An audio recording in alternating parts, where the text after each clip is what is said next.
ही अपने गंगा पुत्र और ये माँ गंगा का लाल कह के आए हमारे आज की तारीख में प्रधानमंत्री जी हैं। और इस विकास की अंधी दौड़ में और विद्युत ऊर्जा, सस्ती विद्युत ऊर्जा प्राप्त करने का लक्ष्य सामने रख करके इन लोगों ने तमाम बांधों का निर्माण कर दिया, गंगा को बांध दिया। फल यह है कि आज हमारे बनारस में ही गंगा का मूल जल बिल्कुल खत्म हो जाता है। और आज की तारीख में तो हमारे बनारस में ही जो ये धार्मिक पर्यटन की वो नगरी माना जाता था हमारा बनारस, और आज उसमें जो सो तमाम बनारस को ध्वस्त करके उसके पुराने तमाम मंदिरों को, तमाम देव विग्रहों को नष्ट करके वहां पर एक भव्य बता रहे हैं कि हमने बाबा विश्वनाथ को मुक्त करा दिया और एक कॉरिडोर उन्होंने बनवा दिया है, सेल्फी पॉइंट बनवा दिया है, और वह भी एक तरीके से कमाई का जरिया हो गया है। और उतना ही नहीं है, अब तो गंगा नदी जो सूख जाया करती है उसके पीछे उस पार अपना रेती में पिछले साल इन्होंने नहर बनाया था, और उस नहर के लिए कह रहे थे कि हम जो सो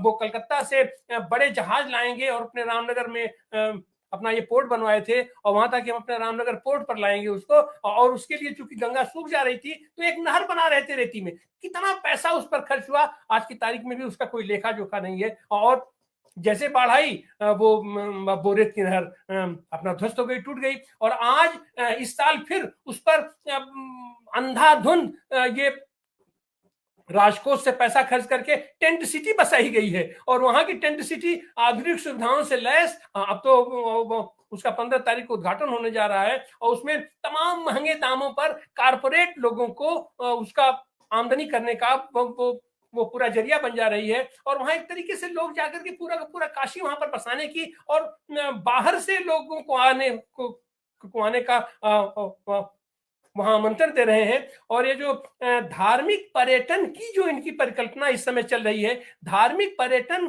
की परिकल्पना के तहत ही अभी एक बड़ा विवाद शुरू हुआ है।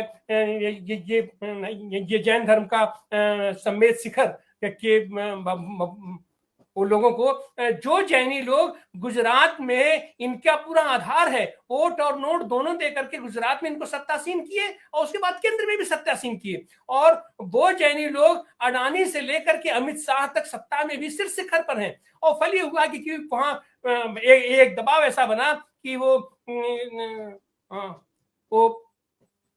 जिस पहाड़ी पर, पारसनाथ पहाड़ी पर सम्मेद शिखर भगवान है, वो उसको उन लोगों ने पर्यटन क्षेत्र से मुक्त कर दिया। तो वह जो दबाव, एक धर्म विशेष का दबाव वहां था, उसके चलते वो हो गया। तो ये तो पूरा का पूरा हिमालय क्षेत्र जो हमारा है, हमारा पूरा उत्तराखंड, हमारी पूरी वो देवभूमि सनातन धर्म के लिए सबसे ज्यादा प्रतिष्ठापरक चीज है। तो इसको आखिर जो है तो पर्यटन क्षेत्र ये लोग इतना अंधाधुंध तरीके से क्यों कर रहे हैं, और क्या इनको अब अपने वोट की भी फिक्र नहीं है, और अपने भगवान, अगर इनकी आस्था है, धार्मिक आस्था है, अपने सनातन धर्म की आस्था है, अगर देवताओं में आस्था है, तो क्या इनको डर नहीं लग रहा है ध्यानी जी? जी बिल्कुल, आपने सही बात यहाँ पर छेड़ी, और यही मूल आत्मा है इस पूरे विषय की। और मैं इसको, ये दुर्भाग्य जो शुरू हुआ, मैं इसको समझता हूँ कि वर्ष 2001-2 से जब से उत्तराखंड का निर्माण हुआ और टिहरी बांध का पुनर्निर्माण जो शुरू हुआ, क्योंकि जब टिहरी बांध का पुनर्निर्माण हो रहा था और वाराणसी से लेकर पूरे देश में और ये अलख जो है जगाई जा रही थी कि भाई क्यों गंगा, गंगा जिसका उद्गम ही गम धातु से जो आता है, अर्थात जो चलायमान है, जो बहती है, और बहने के कारण उसका जो वो अमूल्य गंगा जल है उसका इतना महत्व है, उसको 50-46 किलोमीटर की झील में बांध देने की तैयारी शुरू हुई। तो जो ये जब इस पूरे देश ने समझौता करने पर बाध्य हो गया और जब गंगा बंद गई, मैं समझता हूँ, और अधिकांश लोगों के भीतर से वो चीज बिल्कुल मिट गई, और अंतर में उन्होंने ये स्वीकार लिया कि भाई अब तो यही विकास है। और कहीं ना कहीं फिर उसमें अपने निहित स्वार्थों की होड़ शामिल हो गई, और हमने पूरे तरीके से इस देवभूमि को, इस हिमालय को विनाश की ओर धकेल दिया। और आज भी यही है। और पहले वो टिहरी नगरी डूबी, जोशीमठ, अब जोशीमठ के साथ ही न जाने कितने ऐसे छोटे बड़े क्षेत्र हैं, अगर मैं नाम गिनाऊं तो बड़ी लंबी फेहरिस्त है। भविष्य में उनका भी, वो भी संकटग्रस्त होने की तैयारी में है। और इसलिए ये एक समय और एक सही बात की भाई, इस हिमालय के का उद्देश्य यहाँ की ऊर्जा, यहाँ सनातन समय से जो है व्यक्ति आता रहा। शंकराचार्य जी आए 7वीं सदी में। आज जोशीमठ नामक शहर जो है पूरा जमींदोज होने की तैयारी में है। वो वास्तव में ज्योतिर्मठ है। भगवान शंकराचार्य ने अपने आध्यात्मिक अनुभूति वहां प्राप्त हुई, आदि शंकराचार्य को ज्योतिर्मठ की वहां स्थापना की। तब उसके बाद बद्रीनाथ, और जिस कारण से जिन लक्ष्यों से ये धाम बने, मतलब आध्यात्मिक उन्नति के लिए, उनको हमने क्या बना दिया, दाम में बदल दिया। उन धामों को दामों में बदलने की होड़ है ये पूरे के पूरे हिमालय की तबाही, परंपराओं का नाश, संस्कृति का नाश। और हो क्या रहा है आज इस उत्तराखंड देवभूमि में, जो युवा वर्ग है, एक गणना कहें तो मेरे अनुसार लगभग 60% जो नया युवा वर्ग खड़ा हो रहा है वो नशे की गिरफ्त में जा रहा है। बहुत बड़ा संकट इन हिमालयी क्षेत्र के इस भविष्य की पीढ़ियों पर है, जो पूरी की पूरी नशे की गिरफ्त में बर्बाद होती जा रही है। तो ये कैसा विकास है? आपका सामाजिक अवमूल्यन, आपका चारित्रिक पतन, आपकी संस्कृति और परंपराओं का निर्मम दोहन।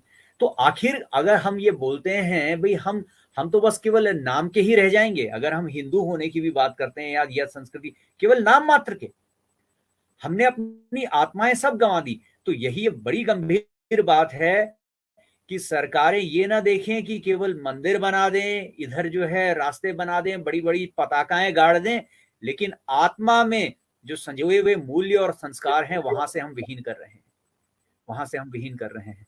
तो आत्मा विहीन बनाने का ये विकास है। इस विकास के जो मॉडल है, जो जीडीपी सेंटर्ड, कि भाई हमें ग्रोथ करना है, ग्रोथ, हमारी इकोनॉमिक ग्रोथ, अगर आपदा भी आती है उसमें भी अगर इकोनॉमी जो है सर्कुलेट होती है तो वो ग्रोथ हो रही है। जोशीमठ में इतना बड़ा डिजास्टर आया, अब कंपनियां जाएंगी, कंस्ट्रक्शन होगा, दूसरी तरफ जो है उनके पुनर्वास के लिए बड़ी बड़ी कॉलोनियां बनेंगी, तो विकास ही है।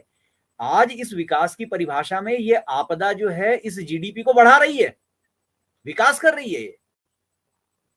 तो विकास की परिभाषा में ये आपदा जो है वो पॉजिटिव है। तो ये बड़ी तो इसलिए हमें पता है कि इस विकास के आसुरिक स्वरूप को क्या हम समझ पा रहे हैं, ये देश समझ पा रहा है? और अगर नहीं समझ पा रहा है तो कम से कम अपनी संस्कृति, अपने जो मानबिंदु हैं, अपने जो आध्यात्मिक स्थल हैं, हमारी पहचान, हमारी जड़ें, हमारा इतिहास जहां से जुड़ा है, उसके लिए तो खड़े हों। इसीलिए मैं बिल्कुल सहमत हूं, आपने सही बात उठाई, संवेद शिखर, उसकी मूल भावना से प्रेरणा लेनी चाहिए आज हमें कि भाई ये हिमालय तो ये पूरी सनातन इस संस्कृति का उद्गम स्थल रहा है। सारे वेद पुराण उपनिषदों से, अरण्यकों से लेकर सब जगह से गंगा यमुना यहीं से उपजी हैं। हम बद्रीनाथ, लेकिन आज हम क्या कर रहे हैं, उन बद्री केदारनाथ जो साधना स्थली हैं, तपस्थली हैं, ध्यान साधना के लिए जहां जाते थे, जहां लोग तेज आवाज में बात तक नहीं करते थे, आज हम वहां टाउनशिप निर्माण कर रहे हैं।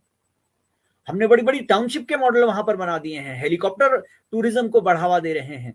हम पूरे टूरिस्टों को सारी सुविधाएं, वाईफाई से लेकर और हर चीज हम जो है सुविधाएं जो है वहां पर पहुंचाई जा रही हैं कि आइए आप जो है इस तरीके से आपको सारी सुविधाएं यहां मिलेंगी। तो साधना का कहां स्थान रहा? तो वही बात है। तो ये मर्यादा जहां हम चूके तो वहां हम असुर से जो है असुर हो गए, और ये विकास जो दैवीय रूप में होना था वो विकास अब आसुरिक रूप लेता जा रहा है।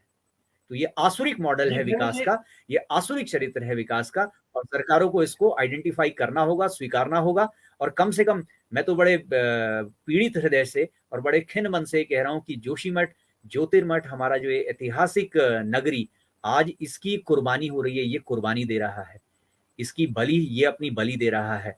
कम से कम पश्चाताप रूप में हम अपने इस विकास के इस आसुरिक रथ पर लगाम लगाएं, उसकी दैवीय परिभाषा को अपने भीतर उतार कर उसके अनुसार अपनी योजनाओं को गढ़ें, तब हम पश्चाताप कर पाएंगे।